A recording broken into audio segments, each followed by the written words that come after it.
UP में marriage registration का नियम बदला। बिना पारिवारिक सदस्य के गवाही और पंडित के नहीं हो सकेगा विवाह।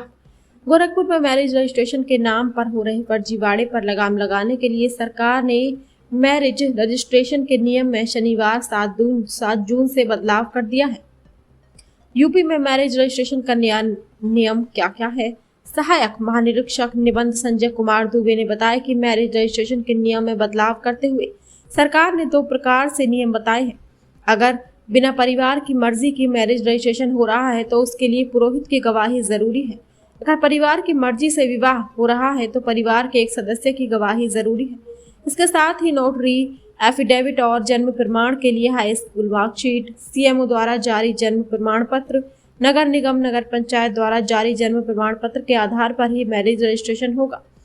उन्होंने बताया कि शनिदेव बनाम स्टेट ऑफ उत्तर प्रदेश के मामले में माननीय हाई कोर्ट ने मैरिज रजिस्ट्रेशन के नियम में बदलाव करने के निर्देश दिया है। इसका पालन करते हुए आईजी निबंध का निर्देश प्राप्त हुआ है। उसकी जानकारी के लिए अधिवक्ताओं, दस्तावेज लेखकों और मीडिया के माध्यम से लोगों को जागरूक करने का भी कार्य किया जा रहा है। इस नियम के बदलाव होने से मैरिज रजिस्ट्रेशन में हो रहे फर्जीवाड़े पर लगाम लगेगा। सर, मैरिज रजिस्ट्रेशन के नियमों में बदलाव किया गया है, इससे कितना असर पड़ेगा, क्या क्या बदलाव हुए हैं? मैरिज रजिस्ट्रेशन के नियमों में कई संस्थाएं जो गलत प्रमाण पत्र जारी कर रही थी और उनके आधार पर विवाह पंजीकरण अधिकारी उपनिबंधक विवाह का पंजीकरण कर रहे थे, उसमें कई मामले ऐसे आए जो माननीय उच्च न्यायालय तक गए और माननीय उच्च न्यायालय ने शनिदेव बनाम उत्तर प्रदेश राज्य व अन्य में कुछ निर्देश पारित किए और उन निर्देशों के अनुपालन में महानिबंधक विवाह, जो कि महानिरीक्षक निबंधन उत्तर प्रदेश होते हैं, उन्होंने बदलाव किए और कई बदलाव हैं और उनके आधार पर वो भविष्य में जो है वो शादियों का पंजीकरण किया। सर, बिना परिवार की मर्जी से कोई शादी करता है तो उसका क्या नियम है? बिना परिवार की मर्जी से शादी होती है तो उसमें विवाह पंजीकरण अधिकारी जो विवाह कराने वाला पुरोहित है उसकी उपस्थिति अनिवार्य करेगा और उसका एक शपथ पत्र भी लिया जाएगा। शपथ पत्र का प्रारूप माननीय महानिबंधक विवाह महोदय के द्वारा जो है वो ऑलरेडी जारी किया गया है।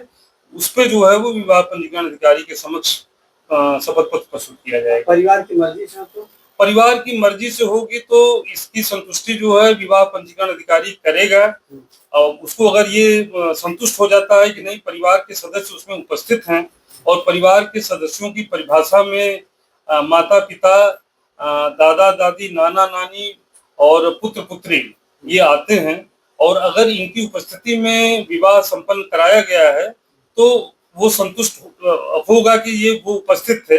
उसके लिए वो किस तरीके से संतुष्ट होगा वो उनकी गवाही करा सकता है तो उसके आधार पर वो जो संतुष्ट होगा और फिर पुरोहित की उपस्थिति या अन्य नियमों में ढील दी जा सकती है। अच्छा, विवाह रजिस्ट्रेशन में क्या क्या डॉक्यूमेंट्स लगेंगे?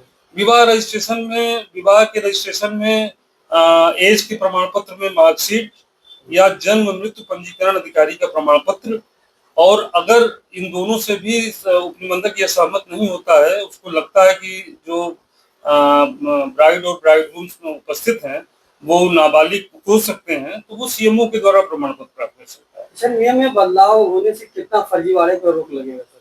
नियम में बदलाव होने से जो जेन्युइन शादियां हैं उनमें वो संपन्न होंगी। पहली बात तो अगर परिवार की मर्जी से है तो पूरी तरीके से विवाह पंजीकरण अधिकारी को वो विशेषाधिकार दिया गया है कि वो अपनी संतुष्टि के आधार पर जो है वो पंजीकरण कर ले और उसके लिए अगर उसको लगता है कि सदस्य उपस्थित नहीं थे और जो है वो ऐसी स्थिति में वो पुरोहित बुलाएगा, पुरोहित से शपथ पत्र लेगा और जो है वो आगे की कार्रवाई संपादित करेगा। सर, ये नियम सभी धर्मों के लिए है? ये सभी धर्मों के लिए। ये उत्तर प्रदेश विवाह पंजीकरण नियमावली 2017 के अंतर्गत चूंकि शादी का रजिस्ट्रेशन अनिवार्य कर दिया गया था उत्तर प्रदेश में, तो ये सभी के लिए। सर, जागरूकता के लिए क्या कर रहे हैं? जागरूकता के लिए हम लोग बार में और यहाँ पे दस्तावेज लेखकों को और जो है पेपर में महानिबंधक द्वारा जो है महानिबंधक विभाग द्वारा जो दिया गया है हम लोग भी अपने स्तर से इसका जगह जगह पे व्यापक प्रचार प्रसार करेंगे जिससे लोग जागरूक